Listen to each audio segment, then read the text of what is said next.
Welcome back to my channel guys. तो आज मैं आपको एक्सिस बैंक का जब आपका इंटरव्यू में सिलेक्शन हो जाता है उसके बाद आप क्लासरूम तक जाते हैं, इसके बीच का जो प्रोसीजर होता है मैं आपको ये पूरा एक्सप्लेन करूँगी।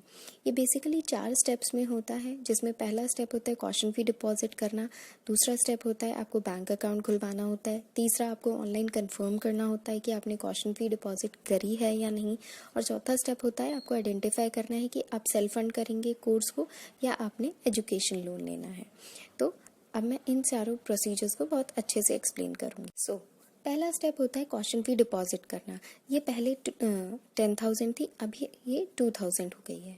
बेसिकली जो कॉशन फी है इसकी रिसीट आपको मेल के साथ ही अटैच्ड मिलेगी। इसमें आपको ये जो चीज़ें दी गई हैं, candidate names, public ID, MCAT ID, full name of the candidate, ये सारी चीज़ें जो है आपको बहुत अच्छे से फिल करके आपको बैंक में जमा करनी होती हैं। प्लस आपको 3 रिसीट्स वहाँ से मिलती हैं।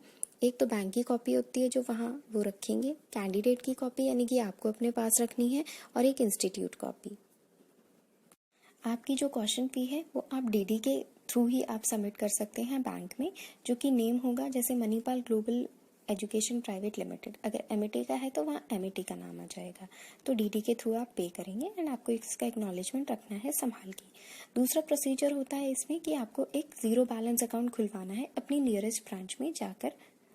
तो वहाँ पर आपको एक इंस्टा किट मिलेगी जिसमें आपकी चेकबुक, एटीएम वगैरह सब इशूड रहता है।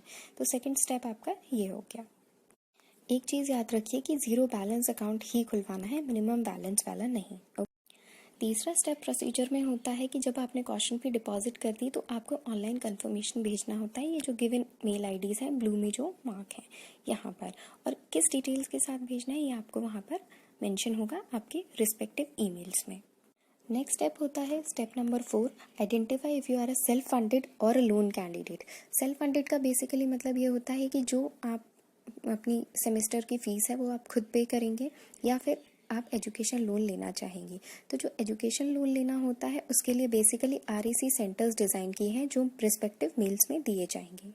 अगर आप अपने कोर्स को सेल्फ फंड कर रहे हैं तो बेसिकली एक मणिपाल सेमेस्टर फीस स्लिप या फिर एमईटी सेमेस्टर फीस स्लिप के नाम से आपको मिलेगी आपके अटैचमेंट में ही, जिसमें आपको ये सारी डिटेल्स फिल करके आपको बैंक में जमा करना है डीडी के थ्रू।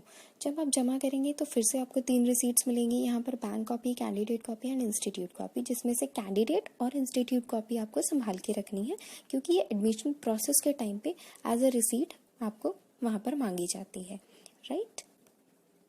तो ये पूरा प्रोसेस होता है आपकी सेमेस्टर फीस का।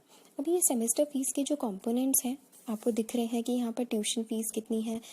आपको एक लेनोवो टैब भी मिलेगा जिसकी भी कॉस्टिंग आपकी जो एजुकेशनल लोन है या जो आप सेमेस्टर फीस पे करेंगे उसमें इंक्लूडेड रहेगी, एंड जो सेकंड सेमेस्टर की फीस है वो भी इसमें विद डिटेल्स आपको दे रखी है। तो ये चीज़ें होती हैं जो आपको ध्यान में रखनी है। कोई भी डिटेल फिल करते समय, चाहे वो डीडी हो चाहे वो बैंक की कोई भी स्लिप हो, आपको ध्यान से अपना नाम भरना है, क्योंकि अगर आपकी एक भी मिस्टेक हुई तो ये प्रोसेस पूरा कंप्लीट नहीं होगा। एक लास्ट इम्पॉर्टेंट बात ये है कि आप अपने सारे ईमेल्स अकॉर्डिंगली रखिए लाइन बाय लाइन, क्योंकि ये ईमेल्स का प्रिंट आपसे आपके एमईटी या फिर मणिपाल स्कूल में मांगा जाएगा for the purpose of admission. साथ ही ईमेल्स में आपकी सारी लाइन बाय लाइन डिटेल्स रहती हैं और आपको कंटिन्यूसली ईमेल्स आते रहेंगे कि आपको किस टाइम पर क्या डॉक्यूमेंट रिक्वायर्ड है। तो ये चीज़ें ध्यान में रखिए। Thank you.